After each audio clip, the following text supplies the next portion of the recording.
Hvala lepa, Maja, in lepo pozdravljene, spoštovane kolegice in kolegi. Res je, prihajam z biotehniške fakultete in vsekakor sem malo bolj tesno povezan s tem področjem, tako po vsebini, kot tudi sicer, se zelo rad vračam.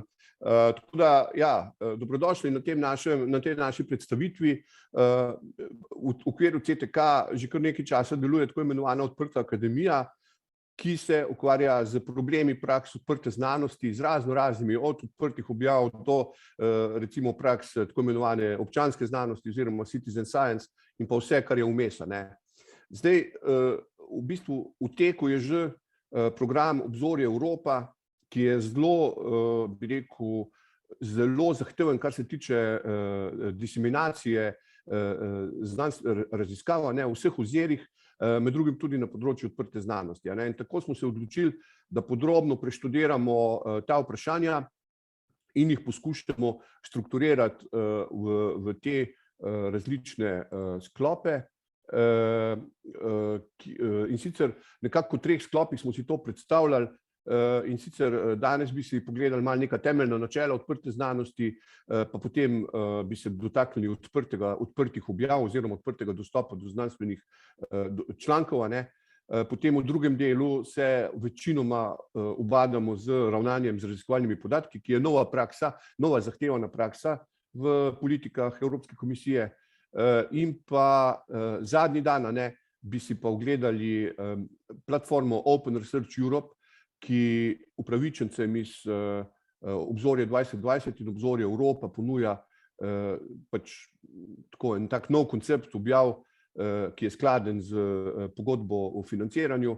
Z različnih vidikov je to zanimivo za vas, mora biti kot informacija, da lahko tam objavite, pa tudi stališča znanstvene komunikacije, kot raziskovalci boste videli neke nove koncepte v znanstveni komunikaciji nasploh, tako da bo pač zanimivo. Zdaj, kot je Maja že omenila, prosojnice smo že poslali na dr. Peteh, bo pa tudi še posnetki bodo oziroma bomo dostavili Maji, tako da boste lahko tudi do posnetkov potem kasneje prišli. Zdaj, upam, da slajdi gredo, če slučajno se ni slajd premaknil, me prosim opozorite.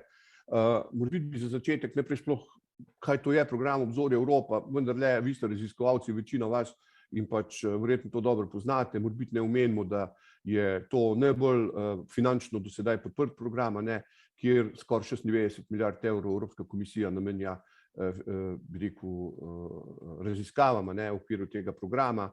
Tukaj so tudi neke zakonske podlage, pa jaz predlagam, da ne izgubljamo časa, bi morda nadaljevali. In sicer razširjanje rezultatov in pa te prakse odprte znanosti v programu Obzorje Evropa so podrobneje določene. Prosojnice ne gredo naprej. Kako? Prosojnice ne gredo naprej. Aha, okej, se opravičujem, bom takoj to popravil. Še enkrat bom poskušal. Hvala, da ste me opozorili. Prezentacije nisi vklopil, po moje. Ja, čak takole. Evo, zdaj pa bo. Bo, a gre? Ja. Super, ja. Ok, se opravičujem. Skratka, v razširjenju rezultatov in prakse odprte znanosti, Obzorje Evropa, so natančneje določeni v členu 17, v Communication, Dissemination, Open Science and Visibility, ter pa v aneksu številka 5 v splošnem vzorcu pogodbe, se pravi v 17. členu razpisa in aneksu v splošnem vzorcu pogodbe, Annotated Model Grant Agreement, se pravi ta aneks številka 5. Tukaj so tudi spletne povezave, ki vas peljejo do teh dokumentov in so zelo zanimive, in tudi vam jih priporočam, ko boste pripravljali prijave, da si jih ogledate, ne zgolj zaradi odprte znanosti, ampak tudi sicer, zelo podrobno opisujejo zahteve. Drug dokument, ki ga vam priporočam, je tale Horizon Europe Program Guide, kjer pač tudi natančno opisujejo zahteve na področju odprte znanosti, diseminacije, kot tudi sicer, ne. Predvsem, kar se finančnih transakcij tiče oziroma upravičenih stroškov, tako se stvari dokaj menjajo, ne, in je tudi za vas to zelo, zelo pomembno. Zdaj, mora biti nekaj besed o diseminaciji splošno, ne, se pravi, odprta znanost spada pod diseminacijo. Neko splošno načelo diseminacije, nasploh obzorje Evropa je, da upravičenci morajo zagotoviti razširjanje raziskovalnih rezultatov nemudoma, ko nastanejo, oziroma nemudoma, ko je to mogoče, v neki javno dostopni obliki, se pravi predvidoma odprt dostop, licencirano na način, ne, da omogoča nadaljnjo uporabo, in pa seveda ob upoštevanju možnih omejitev zaradi zaščite intelektualne lastnine ali pa zaradi kakih drugih razlogov. Bomo videli dva taka sklopa razlogov sta in tukaj je tudi ogromno vprašanj vaših kolegov iz drugih inštitucij, ne, na kak način postopati, se pravi, kdaj te izjeme in na kak način te izjeme uporabiti. In bomo tudi poskušali to pojasniti, ne, sploh na področju raziskovalnih podatkov se to kar pogosto pojavlja.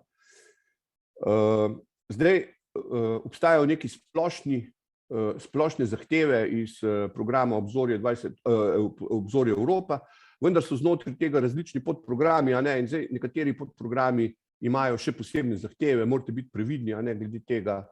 Se pravi, recimo, ne vem, ravno včeraj smo imeli tak primer, ko je sicer v Obzorju 2020 en program, tale MSCA, Marija Skadlovska-Curie, ne, ima pač tako zelo specifične zahteve, a ne, glede odprtja monografij, objave monografij in tako. Pa skratka, tle, če je kak poseben podprogram, ne, se splača to zelo pozorno prebrati. Zdaj, pač primarni cilj, ne, Evropske komisije glede razširjanja rezultatov raziskav je neka splošna dostopnost, ne, širši skupnosti kot taki in pa možnost ponovne uporabe. Ta reuse, ne, se v načelih FAIR, potem, ki bomo jutri oziroma naslednjič podrobneje spoznali na naslednji predstavitvi, se pravi ta reuse, ne, ki je tesno povezana z drugo, bi rekel, črko v tej kratici FAIR, z I, ne, interoperability, interoperabilnost, ne, je zelo pomembna, ne. Na to boste mogli pri ravnanju z rezultati raziskav pač biti pazljivi, a ne. Pri člankih to ni noben problem, ampak predvsem pri raziskovalnih podatkih je pa to kar veliko postopkov, ki so zelo lahko tudi zapleteni oziroma izgledajo na prvi pogled zapleteni, morda tako niti niso, no, na koncu. Zdaj, tukaj je kup nekih podrobnosti še glede diseminacije zapisanih, pa si jih tudi lahko tam sami preberete. Recimo, tu je samo en tak primer, ne, pač, da je potrebno vedno poskrbeti za zaščito, a ne, tudi v okviru nujnega zagotavljanja razširjanja rezultatov morate vi te raziskave zaščititi nekako ustrezno. In včasih je tudi potrebna pomoč strokovnjakov s področja zaščite intelektualne lastnine.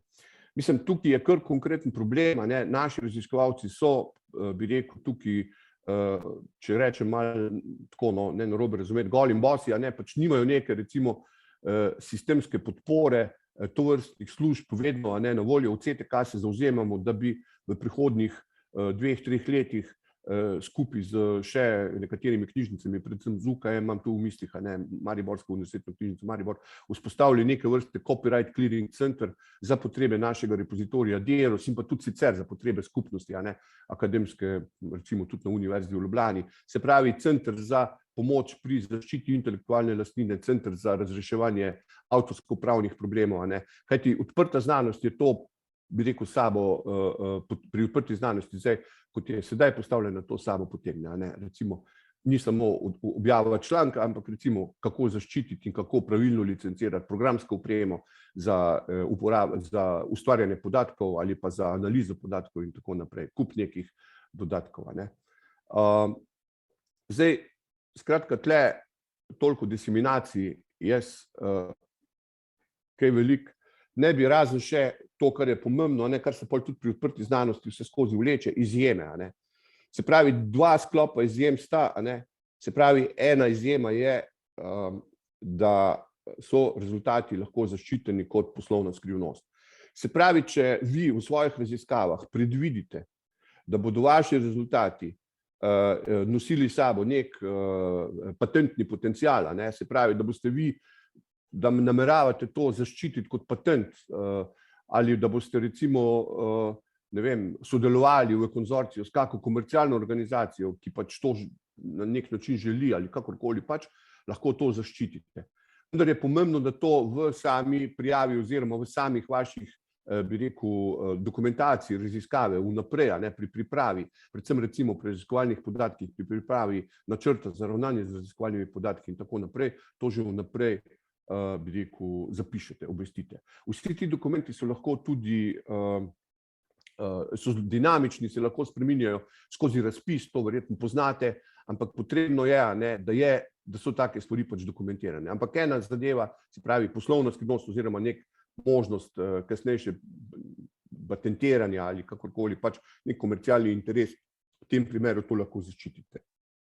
In pa drug sklop razlogov, ne, za izjeme so pa, ko razširjanje rezultatov ne bi bilo v skladu recimo z nekimi zakonskimi zahtevami, recimo, ne vem, pač v Sloveniji poznamo zakon o varstvu osebnih podatkov in če bi bilo v navzkrižju s tem zakonom, pač lahko to oziroma morate to upoštevati. Ali pa recimo, ne vem, kakšna vprašanja z področja varnosti, etc.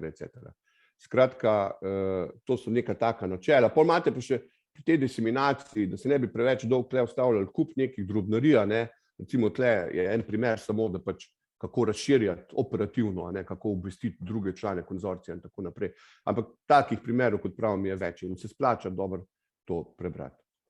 Ampak zdajle se bi pa res posvetili odprti znanosti, nekim splošnim načelom, in sicer odprta znanost v programu Evropa je opredeljena, ne, kot nek popolnoma legitimen koncept znanstveno-raziskovalnega dela, ki temelji predvsem na nekem odprtem sodelovanju in razširjanju znanja ter tudi na deljenju orodij, ki so raziskovalcem služili pri tem, da so prišli do rezultatov, in sicer v čim večjem obsegu in čim hitreje, ne.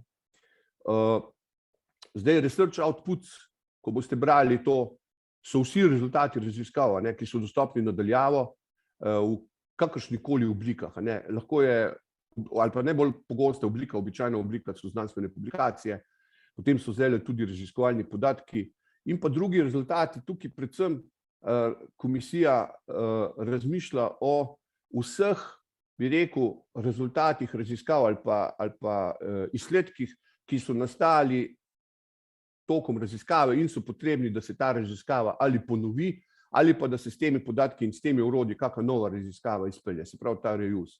Se pravi, to pomeni, da gre tudi recimo, če boste podatke ustvarjali z nekim orodjem, ki ga ustvarite skozi raziskavo, ne, skozi projekt, morate to orodje potem deliti z ustrezno licenco.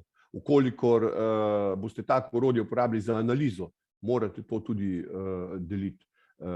Ali če je potrebna recimo programska oprema, neki algoritmi, modeli, delovni procesi, protokoli, skratka, vse, kar je potrebno za to, da nek raziskovalec, drug raziskovalec to raziskavo ponovi v nekih objektivnih okoliščinah, ne, se pravi, da ima vse pogoje za to, je potrebno ustrezno deliti, ne.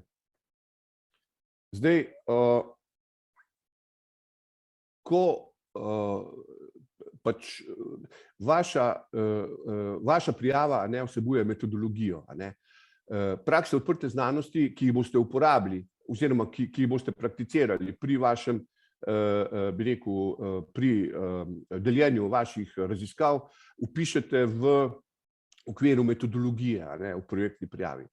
Tukaj, ko sem jaz, pred kratkim smo se pogovarjali glih v Bruslu, no, ko je bilo to predsedovanje, smo enkrat sedeli in smo se pogovarjali z drugimi kolegi, pač po njihovih izkušnjah in po vseh različnih pogledih na to je nek skupni zaključek, da je treba poskušati napisati čim več praks in čim več praks tudi uporabiti, kolikor se jih pač da v okviru vaše projektne prijave. Videli bomo, da imamo priporočene prakse, obvezne prakse, ampak tele eno načelo, da čim več praks, tem boljše je, ne, pač nekako.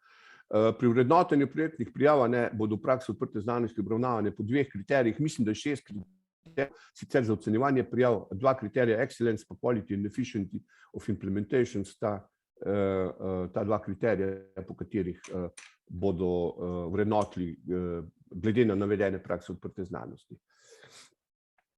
Zdaj, ko boste delali prijavo, je potrebno tudi določene reference podati. Se pravi, tukaj imamo Capacity of Participants and Consortium as Whole, kjer prijava opisuje, kako bo konzorcij nekako zagotovil potrebne kompetence na tem področju. Se pravi, da boste zagotovili, da boste pokazali, da imate neke reference. In pogosto tlele raziskovalci navedejo kar reference na kakšne posamezne že obstoječe raziskave, ki so bile objavljene, se pravi ali članke ali karkoli drugega. Tukaj morate zagotoviti, da so te raziskave oziroma da so te, če rečemo, objave ali podatkovni seti v odprtem dostopu in sicer, da so v odprtem dostopu v repozitoriju. Se pravi, tudi če vi recimo rečete, zdaj bom pa en članek odprl za to, da ga bom pri prijavi zraven dal, pa retroaktivno plačate APC, v eno založbo, to ni dovolj. Vi morate ta članek, ki ga boste navedel kot referenco, tudi dati v repozitorij z licenco, ki to omogoča ponovno uporabo, se pravi Creative Commons, ta licenca običajno. Potem je pa še ta del A, kjer je 5 najbolj pomembnih preteklih dosežkov, se pravi objav podatkovnih setov, spet kakorkoli drugega, tudi tukaj morajo biti te zadeve na tak način v odprtem dostopu. In sicer, recimo, če govorimo o podatkih, morajo biti fair, to bomo naslednjič videli, kaj to pomeni, in pa po načelu odprto, kolikor je mogoče, zaprto, kolikor je nujno. To je neko splošno načelo, ki ga Evropska komisija prakticira in mora, mislim, ga je potrebno upoštevati. Se pravi, da pač izkažete ves trud, ki ga lahko, za to, da pač odprete. To je splošno načelo, ampak te prijave pa res morajo biti odprto dostopne in na način, da so članki v repozitoriju in reference morajo, bi rekel, vsebovati link, povezavo do repozitorija samega. Zdaj, obvezne prakse v obzorju Evropa je prva obvezna praksa odprti dostop. In sicer odprti dostop do objav, se pravi do znanstvenih člankov, do ne vem, monografij, poglavij, karkoli pač. Ampak tako, obvezne odprte objave teh bibliografskih enot, ki jih izdelate. Pol naslednja stvar, podatki, raziskovalni podatki. To do sedaj je bilo priporočilo, od zdaj naprej v Horizon Europe je zahteva. Ne omenim še to, da je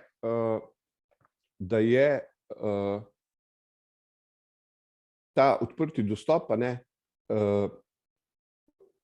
del, bi rekel, mislim, je treba gledati celovito. Se pravi, da pač dejansko vse objave, glede na kjerkoli pač jih boste objavili, to morate zagotoviti. Se pravi, včasih pride do tega, da kdo objavi, ne vem, 10 ali pa 15 člankov, pa reče, ok, zdaj pač, ne vem, 3 pa ne bom, vsi morajo pač biti v odprto dostopni. Se pravi, to je eno tako vprašanje. Mislim, en tak pomembno, da veste. Potem naslednja praksa, ravnanje z rezultati, način, ki omogoča preverjanje polno uporabo. Se pravi, po načelih FAIR. To predvsem govorimo o raziskovalnih podatkih in pa ostalih rezultatih raziskav in se pravi, govorimo o zagotavljanju interoperabilnosti in pa možnosti ponovne uporabe ob predpostavki, da prvi dve črki, se pravi findable pa accessible, se pravi, da je najdljivo in da je dostopno že zagotoviti. Potem naslednja praksa, ki je obvezna, je upravljanje z raziskovalnimi podatki, research data management.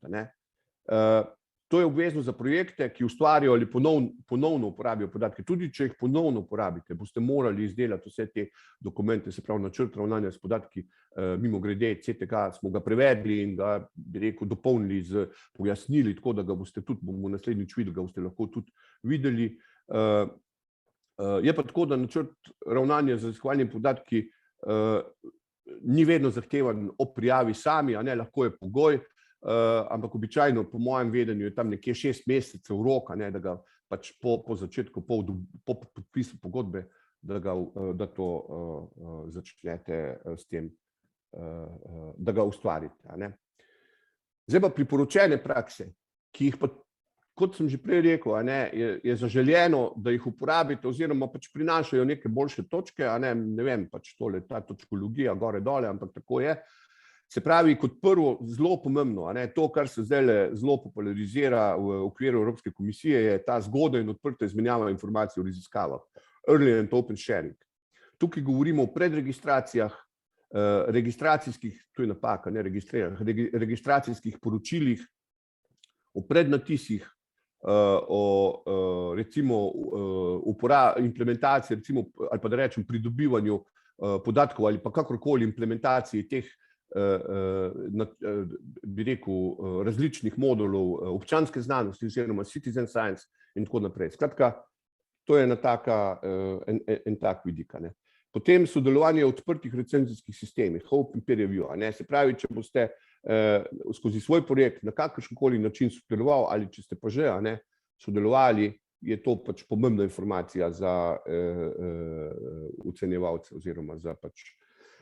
In pa ja, kot smo že imeli, citizen civil society, end user engagement, se pravi vključevanje vseh relevantnih deležnikov v raziskavi. Tukaj še enkrat, predvsem ta model citizen science. Zdaj v bistvu je tako, ta občanska znanost, citizen science, je kar en ta koncept, ki je zelo podprt in tudi zelo promoviran na področju biotehnike, se pravi sploh na področju kakšne biologije ali pa kaj takega, se zelo tudi uporabljajo že sedaj tovrstni koncepti. Ponekod pač to ne gre, se pravi, če gre res za neko laboratorijsko raziskavo, za neko mikrobiološko ali pa biokemijsko ali pa ne vem, pač enostavno ne gre, ampak tam, kjer se pa da, je pač recimo to tudi neka taka zaželjena praksa. Zdaj, early and open sharing, deljenje raziskovalnega dela, metodologij, drugih rezultatov že med raziskavo, takoj, ko je to možno zdaj, predregistracija. Predregistracija, jaz moram reči, da če kdo že to sliši, upam, da vas ne utrujam s tem, ampak imamo kar nekaj vprašanj strani raziskovalcev, tako da zato povem, to je predregistracije, so neke zasnove raziskave, ki so dostopne v repozitoriju. Se pravi, recimo, vse do začetka ustvarjanja podatkov. Se pravi, načrt, hipoteza, načrtovanje analize, metodologija zbiranja podatkov, kakorkoli že pač, se pravi vse do začetka ustvarjanja podatkov. In to napišete v nekem formatu in objavite v repozitoriju, lahko dajete gor licenco Creative Commons CC BY, in to je, bi rekel, neka praksa, ki jo lahko pol v poročilih navedete in imate od tega potem kak benefit, pa tudi s tem nek, mislim, to je tak neposreden, posreden benefit, predvsem, če pogledamo tale registracijska poročila. Ta registracijska poročila so pa v bistvu predregistracije v obliki recenziranih objav. In sicer so to objave, ki so objavljene v znanstvenih revijah, in gre za to, da pač predregistracijsko poročilo je nek recenzent pregleda, reče super, da pripombe in potem, ko vi raziskavo nadaljujete z ustvarjanjem podatkov, z analizo podatkov, z diskusijo, polemiko, zaključki in tako naprej, pa še enkrat lahko uporabite v bistvu to poročilo kot del članka, potem dodate še svoje rezultate pa zaključke, to gre še enkrat v recenzijo in to pomeni še en članek, nov članek. Tako da v bistvu ustvarite dva članka, pravzaprav, če rečem, iz enega ven. Zdaj, zakaj je to pomembno? Zaradi tega, ker skozi pač ta registracijska poročila, pa tudi skozi predregistracije javnosti, se pravi akademski skupnosti, že vnaprej poročate, da boste na tem področju nekaj počeli, odziv skupnosti je lahko za vas pozitiven, tudi recenzenti lahko dajo stališča, ki vam morebiti kakšne nove stvari predočijo, in zato se pač to splača morebiti pomisliti, da bi pa vendarle na tak način to naredili. Obstajajo recimo prav posebej neki časopisi, ki imajo svoja, bi rekel, navodila prav za to, recimo ta en primer, Royal Society of Chemistry, je recimo navodilo, kako sestaviti registrirane, se pravi te registracijska poročila. Potem je pa še ena praksa teh zgodnje odprte izmenjave, ki bi jo omenil, to so pa nerecenzirani rokopisi. To pomeni, da vi te nerecenzirane rokopise, predno da grejo v objavo v članek, mislim, k založniku, objavite v svojem repozitoriju. Tukaj ni version of record ali pa author accepted manuscript, ampak je dejansko popolnoma nerecenziran rokopis. Kaj je benefit tega? Benefit je, da lahko vzpostavite neko komunikacijo, ki vam pomaga pri izboljšavi tega članka. Pač tole, kar sem zdaj povedal, je pač priporočena praksa, kolikor jo boste upoštevali, je pač stvar vsakega raziskovalca in tudi odgovornost, ampak pač toliko, da vemo, zakaj gre pri tem. Zdaj tukaj je nekaj prav posebnih, so neki repozitoriji,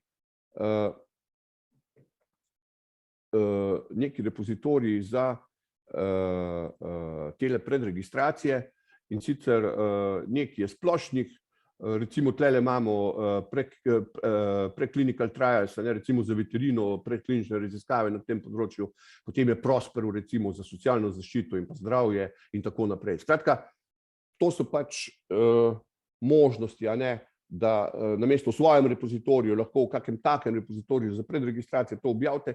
In tak repozitorij je že neke vrste niša, ki vam omogoča morda celo tudi boljšo vidnost potem pa komunikacijo z drugimi avtorji na tem področju. Zdaj takole zgleda en zapis, recimo v nekem, mislim, da je to v Prosperu, tako je, nekega predregistracijskega poročila, se pravi, vidite nekje, kako ta struktura zgleda. To je v bistvu načrt, kako bo raziskava potekala. Zdaj, predno, da bi šli na tole, bi jaz odgovoril na eno vprašanje, kolikor bi zmogel. Se opravičujem, moram spet share screen. A se vrtijo fajli? Ne, prezentacijo daj najprej. Ja, se opravičujem, sem po nesreči šel dol, ja.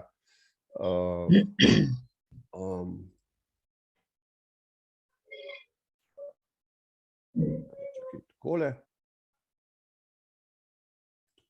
zdaj pa share screen. Res se opravičujem, za zgago, ampak bom takoj to rešil.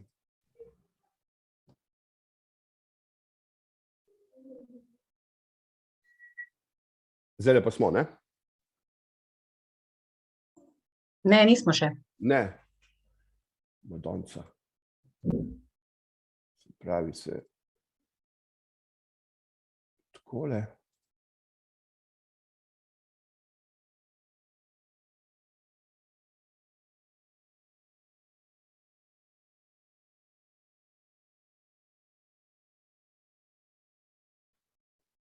A se vidi? Vidi se, ampak še vedno ni prezentacija. Se opravičujem. Se pravi, rečem, ne vem, kaj mi nagaja. Ja, najprej prezentacija, pa pol share screen. Ja, takole, zdaj pa rečem share screen.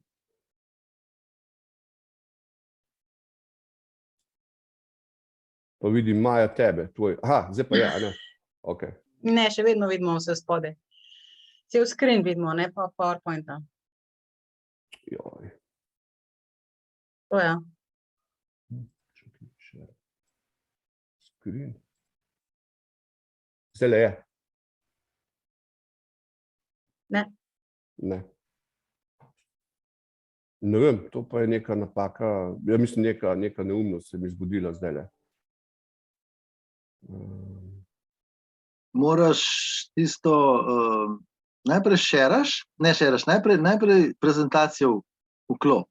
Ja, Ko šeraš, izbereš tisto okno, kjer je prezentacija. Izbereš vedno tisto okno, kjer je sam edit PowerPoint. Ok, share screen.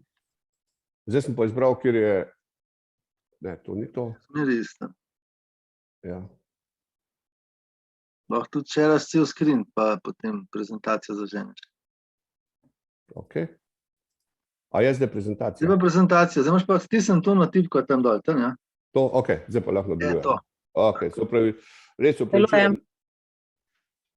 Nekaj je za nas gaga bila. No, v glavnem, v chatu smo dobili vprašanje, kakšna so merila za individualno kvalitativno ocenjevanje člankov. Kakšna so merila za individualno kvalitativno ocenjevanje člankov? Verjetno se to nanaša na tisto prvi del, se pravi, ko smo govorili o prijavah, a ne. Kakšna so merila za kvalitativno oceno, ne vem, ampak de facto je pa to, kar ste povedali, dejansko res, a ne. Izrazito je vsebinska, se pravi kvalitativna ocena, nikakor ni potrebno navajati impact faktorja revije, v kateri je bila objava ali karkoli drugega, ne. Se pravi, to je edino, kar lahko komentiram, to je kolega Gašan Osojnik v chatu zapisal.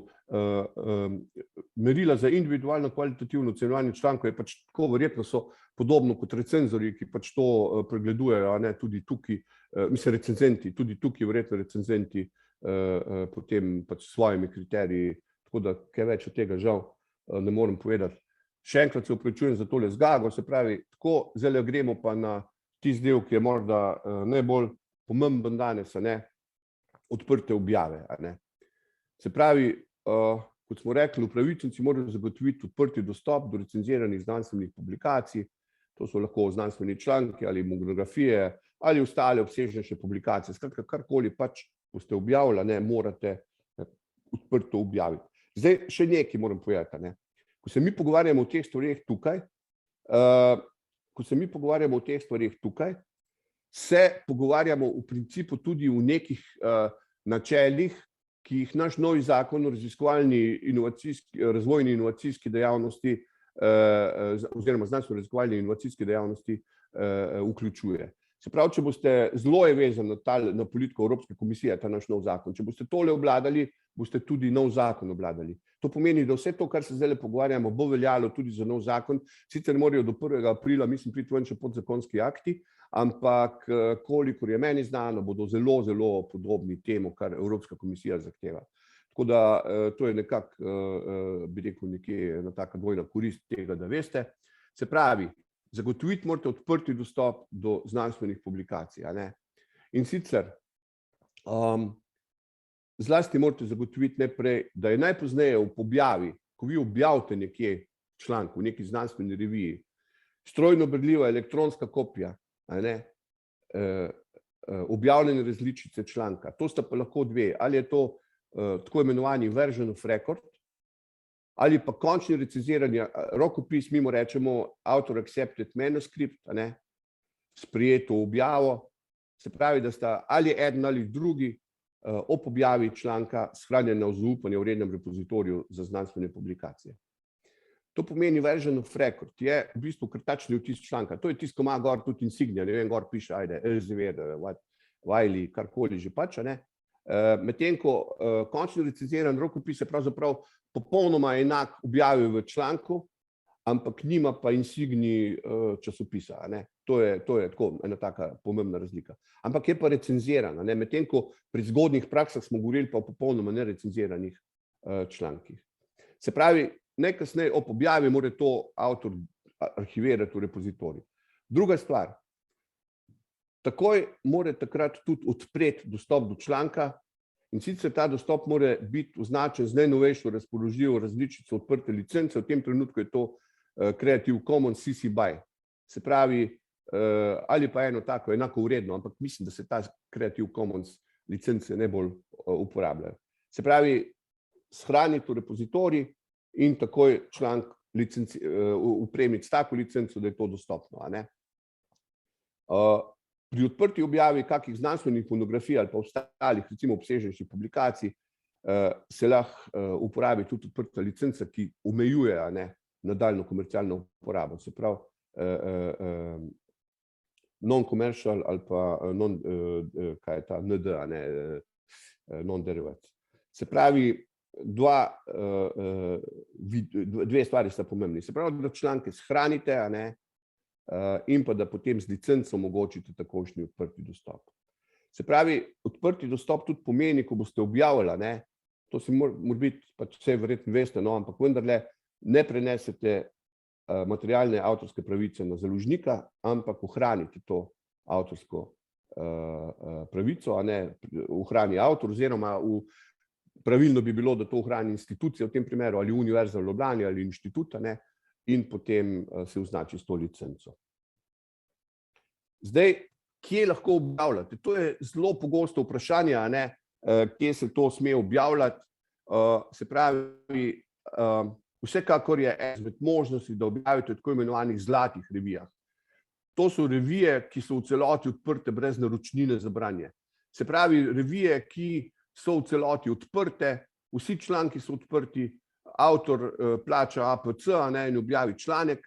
Zdaj pogosto vprašanje je tukaj, kaj so pa to diamantne revije, ne? Diamantne revije so pa revije, ki so v celoti odprte, ampak financira jih pa nekdo drug, a ne, nek tretji financer. Se pravi, primer, špekuliram, zdaj na pamet govorim, ampak recimo, ajde, da bi bil Gozdarski vestnik, a ne, objavite članek, nič ni treba plačati, članek je v odprtem dostopu, to pomeni, da je pač, da revijo financira nekdo drug, lahko jo, ne vem, inštitucija, lahko jo financer, mislim, recimo v tem primeru ARRS ali kakorkoli že pač, ampak to je tako, no, samo. Se pravi, zlate oziroma diamantne oziroma to vrste revije, ki so v celoti odprte in nimajo naročnine za branje. Potem je možno objaviti tudi na založniških platformah za odprte objave. Taka platforma je Open Research Europe. Do te objave bomo prišli, ko bomo mislim, do te platforme, s to platformo se bomo ukvarjali čez 2 tedna, ko bomo to pogledali, a ne. In pa pogosto vprašanje, ali sedaj lahko objavimo v hibridnih revijah. Lahko objavite v hibridnih revijah. Hibridne revije so tiste, ki so le deloma odprte, kjer plačate APC, praviloma je APC višji od objave v zlatih revijah. Hibridne revije so praviloma revije, ki imajo tudi višji faktor dejavnik vpliva, in ta dejavnik vpliva je pač, to pomeni, da so to tiste revije iz ne prvega kvartila, ampak z prvega procenta, recimo tako, najbolj poznane, no, če rečem, tradicionalne, kakorkoli že pač. Zdaj, ampak ključno je to, ne, da veste, plačilo APC za odprte objave v hibridnih revijah pa ni upravičen strošek iz pogodbe o financiranju. Se pravi, če vi želite, če vi objavite v zlati reviji, prva točka, lahko plačate in to rečete, to je materialni strošek objave. Okay. Na založniških platformah, recimo, če objavite Open Research Europe, boste videli, ne plačate nič. Ne? Imate objavo, ne plačate nič. V hibridnih revijah pa plačate, a ne? Ampak ne smete porabiti sredstev iz projekta. Glede na to, da vemo, kako se raziskovalci financirajo večinoma skozi projekte, to zgaga. Ne? Zdaj, tukaj na tej točki bi omenil, a ne, da pač imamo na Univerzi v Ljubljani pa na nekaterih inštitutih, ki so del naših konzorcijev, ne samo našega, ampak tudi konzorcija Koseca, ne, da imamo možnost, da smo sklenili tako imenovane transformativne pogodbe. Te transformativne pogodbe, a ne, omogočajo, da avtorji objavijo odprte objave, brez da bi kakorkoli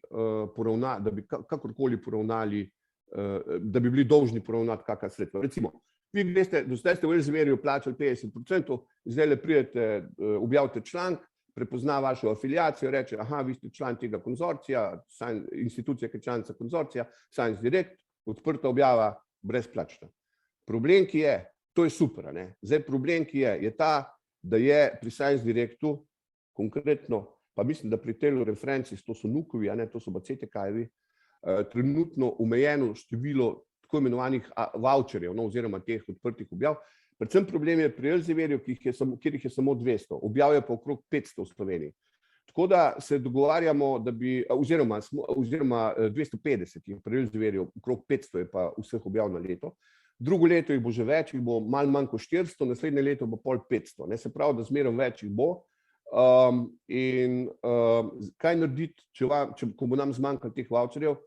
Predlagali smo ARRS, ko je tisti vsakoletni razpis za poročilo stroškov, da bi tudi tovrstne objave, ki so del teh preoblikovalnih pogodb, pa je voucherjev zmanjkalo, financirali, a ne, se pravi na razpisu. A ne. Tako da tu je ena varianta, ki jo boste lahko morbiti uporabili. Jaz sem skoraj prepričan, da bo ARRS v to šel.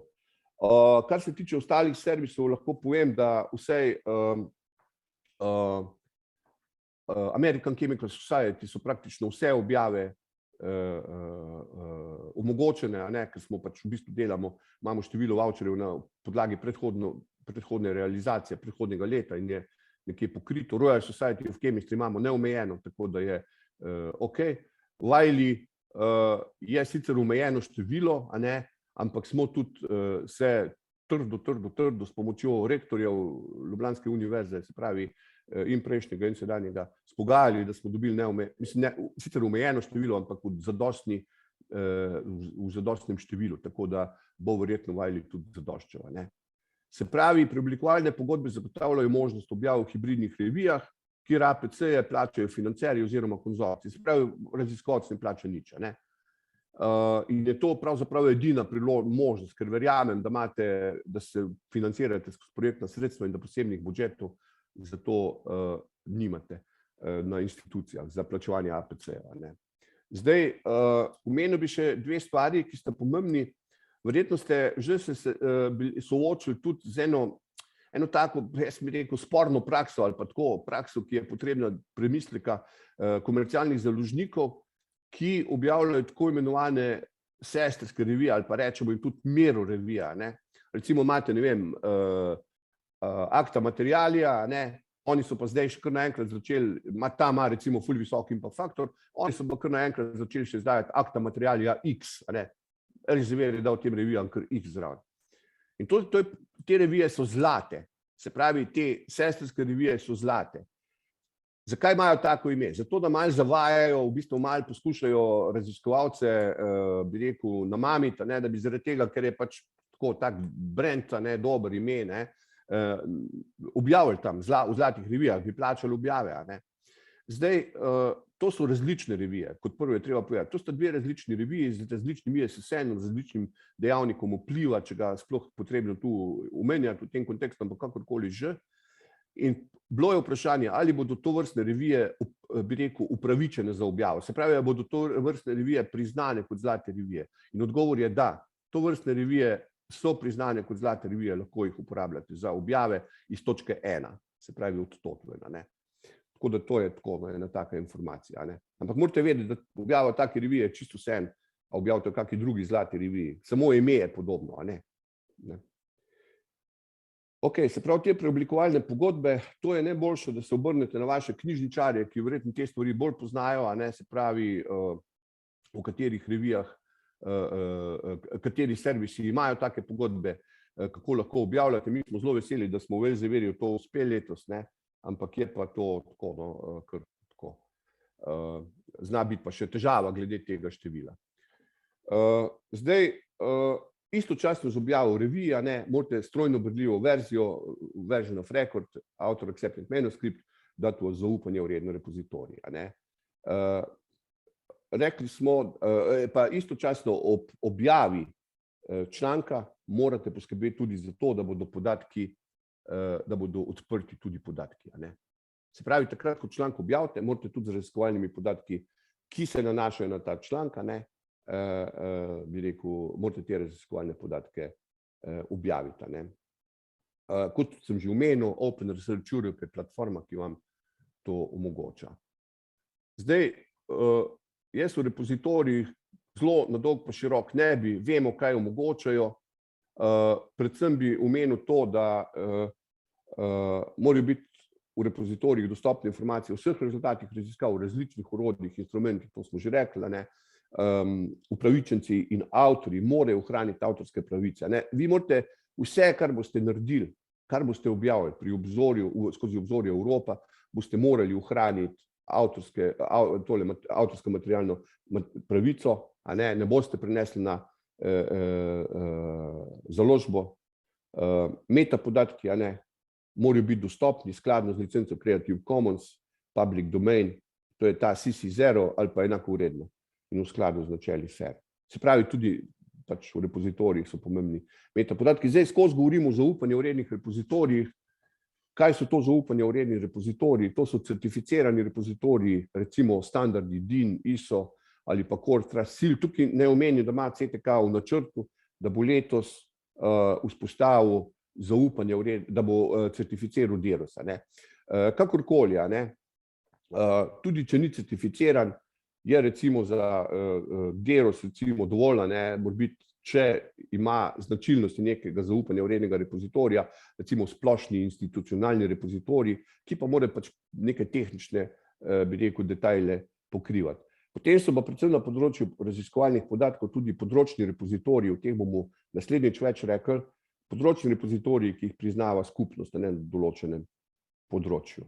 Zdaj, mora biti še samo to, kakšne so značilnosti zaupanja vrednih repozitorijev, predvsem je transparentnost delovanja. Se pravi, vse informacije, kdo je ustvaril repozitorij, na kakšen način deluje repozitorij, tehnične značilnosti, recimo zagotavljanje varne hrambe ali kako pridobiva vsebine, etc. To mora biti zelo transparentno podano. Potem druga stvar, morajo biti zagotovljeni ustrezni metapodatki, ki morajo biti tudi strojno berljivi. Se pravi, ti metapodatki so tudi ključni. Potem, kar je nujno, je tudi to, da repozitoriji vsebujejo trajne enolične identifikatorje digitalnih objektov. Mi jim rečemo PID, recimo en izmed teh PID-ov je DOI.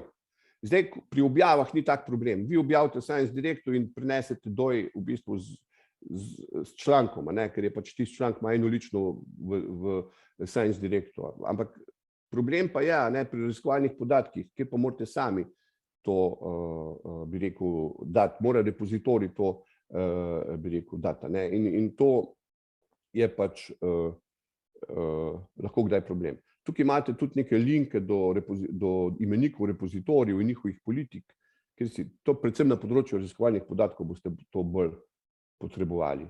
Tukaj je en splošni repozitorij z nodo, ki ga predlagamo kot zasilno varianto, če nimate kam drugam to dati. To je zelo, mislim, visoko kakovosten, certificiran in tudi, bi rekel, zaupanje vreden, na zelo visoki stopnji, ga je pa institutu CERN-u izdelal, na tem linku ga pa najdete. Ampak jaz predlagam vseeno, da poskušate vendarle stvari še vedno dajati v DEROS, kar se publikacij tiče, ni problema, kar se podatkov tiče, pa moram reči, da divje hitimo, da bomo čim prej pripravili repozitorij, da bo DEROS certificiran podatkovni repozitorij s podatkovno storitvijo DEROS Data, ki jo pa tudi razvija kolega Majcenovič oziroma naša celotna ekipa in bomo to lahko predstavili že zelo malo, tudi če vas bo kdaj zanimalo. Pa še samo metapodatki objav v repozitorijih, to je bolj za bibliografe.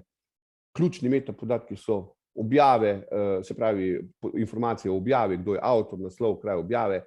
Ključno je, da navedete financiranje, se pravi, skozi kak program se financira, potem projekt, licenčni pogoji in pa tile PID-ja. Morajo biti recimo ne samo za digitalne objekte, ampak tudi druge, recimo za avtorje.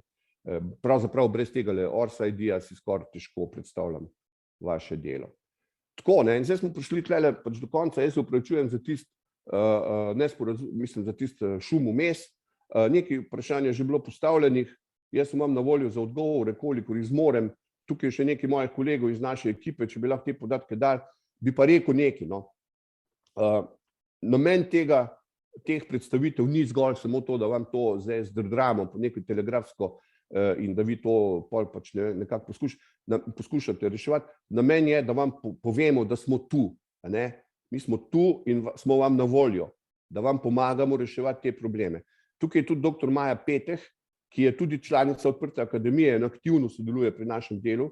In naš pristop je tak zelo, kako ne rečem, timski.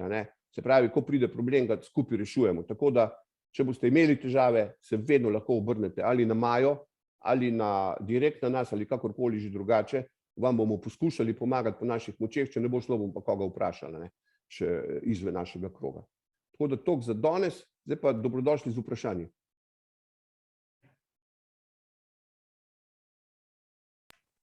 Hvala lepa, Miro. Se zahvaljujem za tole prezentacijo. Jaz bi ponovno povabila na vaše vprašanja, kolikor jih imate. Lahko tudi v chat, pa jih preberemo. Eno vprašanje je že, Gasano Sojnik ima roko dvignjeno, prosim. Ja, drži, lepo pozdravljeni. Mene zanima za tale Open Resource Europe, se mogoče malo prehitevam, no? Ampak a jaz to prav razumem, da to je tako repozitorij člankov, kakor tudi teh underlying data. Ker jaz, ko sem gledal tiste underlying data, ne bi bili samo polinkani. Zdaj pa ne vem, ali se to zdaj prav razumem, ali ne. Ja, to kot prvo moram reči, to ni repozitorij. To je v principu platforma, ampak da jo lažje razumemo, to je neke vrste mega žurnal, ki ima svoje neke posebne zakonitosti, ki jih bomo izdelali. To ni repozitorij. Ampak je v bistvu to kot ena ogromna revija, ki ni vsebinsko opredeljena in ima posebne značilnosti, kar se tiče recimo Open Peer Review, potem nek poseben sistem objav in tako naprej. Vsebuje znanstvene članke, ne vsebuje monografij, tudi ne vsebuje, kot ste omenili, tehle pripadajočih podatkov, ampak linke do teh podatkov. Podatke vsebuje razen v primeru, ko so podatki sami že navedeni v članku in to takrat boste videli, da boste mogli tudi s posebno izjavo napisati, da pač pripadajoči podatki, na katerem članek temelji, so že del članka samega, ali pa da pripadajočih podatkov ni, da je članek pač nastal na podlagi brez ustvarjenih podatkov, no, če tako rečem. Ampak ključno je to, Open Research Europe ni repozitorij, ampak je platforma, deluje kot znanstvena revija. Značilnosti so, če povem, čisto kratko, značilnosti ta Open Research Europe kot prvo je, da vi, ko objavite članek tam, je članek najprej tako nakratko pregledan, tisto tehnično, tako pač, da je v skladu s temi normativi njihovimi, tehnično, pa etično, da je recimo, ne vem, po mojem spustijo skozi kak plagiarizem, whatever, to je pač tako, kot v vsakih drugih revijah. Potem pa, ko to spremejo, nastane prednatis. Ampak ne v repozitoriju, prednatis, ki je v tej reviji že viden. Potem vi pri oddaji predlagate 5 recenzentov, oni izberejo 2, če niste odziv na druga 2 ali pa enega, kakorkoli že pač, in potem gre to v recenzijo. In potem v bistvu je ves recenzijski postopek javen. To pomeni, vemo, kdo je recenzent, kateri afiliaciji pripada in recenzije so javne. In potem recenzenti sprejmejo mnenje s pridržkom, pozitivno mnenje ali pa zavrnejo. In če zavrnejo, imate pač seveda možnost, da vi to popravite, če dajo mnenje s pridržkom, da tudi popravljate naprej, potem se pa ta zadeva toliko časa vrti, da na koncu, ko dobite 2 pozitivni mnenji ali pa eno pozitivno pa 2 mnenja s pridržkom, je pa članek se tretira, kot da je objavljen. In takrat, ko je članek objavljen, s tem tudi zadostite zahtevam Evropske komisije po objavi. In Evropska komisija bo, bi rekel, to sprejela kot bi rekel, popolnoma legitimno objavljen članek v kakšni drugi znanstveni reviji, pač tukaj. Tako da problem, posebnost tega Open Research Europe je ta, da ko vi enkrat članek tam oddate, ga ne morete več potegniti nazaj. Recimo, če dobite 2 zavrnitvi, bo tisti članek še vedno na nivoju prednatisa in bo ostal javen. In se bo v bistvu tudi cel ta proces recenzijski, se pravi, bo v bistvu nekako viden. Ko boste vi spremenili članek, se pravi, ko boste naredili revizijo članka, boste vidni obe 2 obliki. Čeprav zadnja oblika, se pravi, revidirana oblika je privzeta oblika. Ampak vidna bo tudi prva oblika. Tako da to je z tega vidika, zdaj, a je to v redu ali ni v redu, jaz pač povem tisto, kar je, pač to je dejstvo. Kaj pa želijo s tem? Jaz, ko sem poslušal te prezentacije njihove, oni želijo predvsem spodbuditi komunikacijo in pa sodelovanje. Zdaj, v izogib manipulacijam je edina možna varianta za autentikacijo, za vstop v sam sistem je ORCID, ORCID. Se pravi, ne morete, mislim, ni nekih anonimnih gesel, etc., ampak skozi to lahko potem dajete, recimo, bi rekel, pišete recenzije, kakorkoli že, predvsem pa tudi dajete komentarje lahko na to. Tako da to so tako na kratko te značilnosti, ampak to štejte kot časopis. Še to moramo omeniti. Pogosto vprašanje je, ali je Open Research Europe indeksiran v različnih zbirkah podatkov. Mislim, trenutno je indeksiran v Google Scholar, nikjer drugje še, ne? Zato, ker ima še premajhno kritično maso, da bi ga sploh evalvirali v Web of Science pa v Scopus, čeprav vam lahko povem po resnici, da jim dvema založnikoma, tako Clarivate, Analytics kot Elsevier, imajo jezik do kolen, da bi čim prej to indeksirali v svojih bazah, se jim gre za to, ampak se pa uredništvo tegale Open Research Europe ne zavzema za to, da bi bilo. Mislim, nimajo nič proti, ampak nikakor ni njihova agenda, da bi kjerkoli bilo to indeksirano, kar je meni v bistvu na nek način malo sporno, ker tle ne gre za bi rekel, vrednotenja v tem primeru, ampak mi je sporno predvsem z vidika diseminacijske moči. Ker če, mislim, ena časopis ni nikjer indeksiran, potem ima slabo diseminacijsko moč. Vaš interes pa je verjetno, da ste videna. Tako da to je stvar, ki jo morate, bi rekel, sami v njej razmišljati, ampak je pa dejstvo to, da vsekakor, če nimate informacije o tem, potem je to še po mojem slabše, kot pa da imate do tega kritično mnenje. Tako da namen naše predstavitve je ta, da se razumemo, mi ne promoviramo, ampak predvsem želimo informacije podati. Bi pa sam še to omenil, no pa res malo zaključim, mislim s tem, da nam predolg, omenil bi to, da je, mislim, nočem biti pokroviteljski, ker ste vi mojstri, raziskovalci, ampak kakor jaz razumem in kakor vem, te prakse, ko je nek projekt, se naredi nek načrt tudi teh objav. In zdaj v bistvu ene objave so vrhunske, tiste res one top, verjetno bodo res šle v tiste najbolj prestižne revije, da bodo najbolj vidne, kakorkoli že. Potem je pa kup nekih objav, ki jih vi morate nekje objaviti, pa ni nujno, recimo, ne vem, da jih objavite glih, da ne vem, tam, ne vem, pokurite kak voucher brez veze ali pa da jih plačate, ne vem kje, ne vem kak APC, ampak rečete, ok, tle pa lahko gre odbiti v kako manj, bi rekel, prestižno revijo. Ali pa v Open Research Europe, kjer nič ne date za to objavo. Tako da bolj z tega vidika, kot nek komplementaren, dodatna možnost na tem zemljevidu možnosti objava, je pa to po mojem več kot dobrodošlo. Tako da upam, da nisem preveč zatežil zdaj. Imam še tle eno vprašanje. Gospa Stušek Andreja je vprašala, kako bi lahko prednosti programa Obzorje Evropa uporabila pri doktorski nalogi, mogoče že s predregistracijo. Tako je. Jaz mislim, da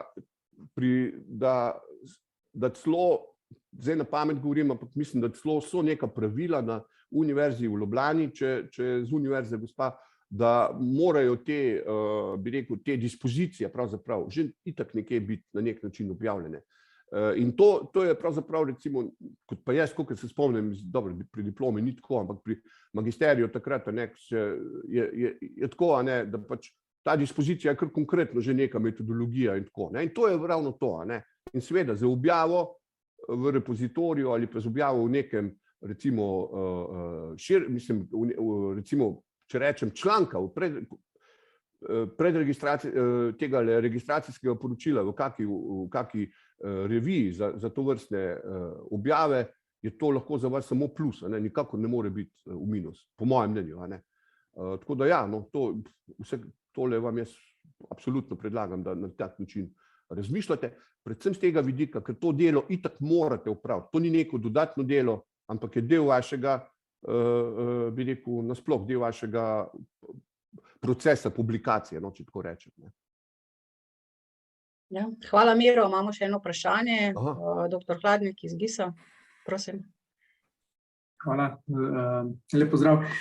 Mi tle na Gozdarskem inštitutu pripravljamo podatkovno bazo, sicer najbolj bo to v naslednji teden debata več o tem, ampak me zanima, kako se pol to poveže, kaj mora podatkovna baza omogočati, da naprimer, če je nek članek objavljen iz teh podatkov, recimo mikroklimatskih pogojev, ki jih bomo v tej podatkovni bazi beležili, in pol je članek, ki je objavljen, tako da kako mora biti v podatkovni bazi kot repozitorij opremljena, da lahko rečemo, da to zadošča tem principom FAIR. Ja, zdaj, v bistvu o tem se bomo v naslednjem tednu pogovarjali, ampak čeprav razumem vprašanje, vi načrtujete vzpostavitev nekega področnega repozitorija, če rečem specialnega repozitorija oziroma vaše interne neke baze podatkov, ki bo vsebovala raziskovalne podatke, če je to. In v tem primeru so pogoji, da ustreza to zahtevam Evropske komisije, dokaj zapleteni in je še kar, mislim, to vzpostaviti tak področni, specialni podatkovni repozitorij zna biti zapletena zadeva. Zaradi tega, ker je treba upoštevati množico kriterijev, ki jih je potrebno izpolniti, zato da lahko zanesljivo rečete, da gre za zaupanje vreden repozitorij. Tako je, mislim, ta zaupanje vreden repozitorij, to je pač nek standard. Zdaj, moj nasvet vam bi bil sledeč, da bi po eni strani gradili neko bazo, ki je recimo, da rečem, neke interne narave, zato da omogočite nek workflow podatkov, se pravi uporabo teh podatkov, kuriranje teh podatkov, se pravi skrbništvo nad temi podatki, etc. Da pa potem poiščete na koncu, ko je delo izdelano, se pravi, ko imate out of the box vse narejeno, da pa vendarle poiščete nek zaupanje vreden repozitorij na vašem področju in da da te podatke deponirate tja. Zato, ker, veste, tle gre za neke tehnične kriterije, ki ne vem, če jih lahko dosežete. Recimo, kako boste zagotavljali trajno hrambo, kako boste zagotavljali trajne identifikatorje vaših elektronskih objektov, v tem primeru podatkovnih setov. Potem, kako boste financirali delovanje tega repozitorija, da bo to, bi rekel, trajno naravnano. In jaz vam bom naslednjič pokazal, na kakšne načine vi lahko te repozitorije poiščete. In to, kar vi počnete, je super, kajti vi na vaši ravni, recimo nekega raziskovalnega projekta, recimo, to zdaj špekuliram, ampak tako si predstavljam, izgradite nek proces ravnanja s podatki. Ta proces je potreben in je super in tle recimo skrbno ravnate. Vendar zato, da boste vi s temi podatki potem šli ven in da boste rekli, to smo ustvarjali, zdaj pa za ponovno uporabo jih lahko uporabite po načelih fair, je pa mora biti potrebno nekoliko več. In zato lahko potem te podatke, ki jih boste ustvarjali skozi recimo projekte, potem prenesete v kak drug repozitorij. Jaz tudi srčno upam, da bo Deros to zagotavljal že letos, v prvi polovici leta. Se res aktivno delamo na tem, da bi to zagotovili. Pa mislim, da celo maja, da smo mi imeli ene debate, ravno če ne vem, če en tvoj primer je postal en tak trigger, da smo sploh začeli še bolj intenzivno razmišljati. Ampak moram še to povedati, da področni repozitoriji, specializirani za posamezna znanstvena področja, so običajno, jih zaganja skupnost na tistem področju, se pravi raziskovalna skupnost. In to interoperabilnost mora biti veliko bolj zagotavljajo res tisti specializirani področni repozitoriji, kot pa neki splošni repozitoriji. To je tudi pomembno, da povem. Se pravi, če imate, ne vem, neko res specifično tematiko, neko znanstveno področje, podpodročje, je na tistem, je res morda to boljše uporabiti. Pa vam tudi povem, zakaj. Ne samo zgolj zaradi samih teh tehničnih razlogov, ampak tudi vse te interoperabilnosti, se pravi vse ontologije pa taksonomije, ki se uporabljajo v tistem krogu, so tam že standardizirane. A vam ni treba graditi na nov, recimo. A veste, ni treba, ne vem, nekega geslovnika graditi, ampak ga lahko uporabite že izdelanega, če obstaja. Če pa ne obstaja, takrat pa seveda to, ko pravite, je pač potrebno pol to zgraditi. Skratka, pač o tem se bomo naslednjič bolj podrobno pogovarjali, ampak tako nekako, če sem prav razumel vprašanje, upam, jaz bi še nekaj dodala, Miro, če smem se noter vklopiti. Zdaj tukaj govorim za Deros, oziroma za ta podDeros, tako rečem, katerega imamo na Gozdarskem inštitutu Slovenije. Mi tukaj imamo možnost določanja oznake tudi podatkovnim zbirkam. Tako da tukaj imamo en plus v primerjavi z RUL-om, ker RUL zaenkrat tega še nima. Zdaj, če bo Deros se nadgradil v podatkovni repozitorij, bomo tukaj še dodatno profitirali. Tako da eno možnost na inštitutu imamo. Tam to sem hotela dodati. Ja, super, ja. Se pravim, je pač milijon različnih takih variant je, ampak ja, vsaka taka stvar je pač pomembna, no, da jo premislite, ker ko se enkrat odločite, pol kar tako je kar naporno menjati te agende sred dela.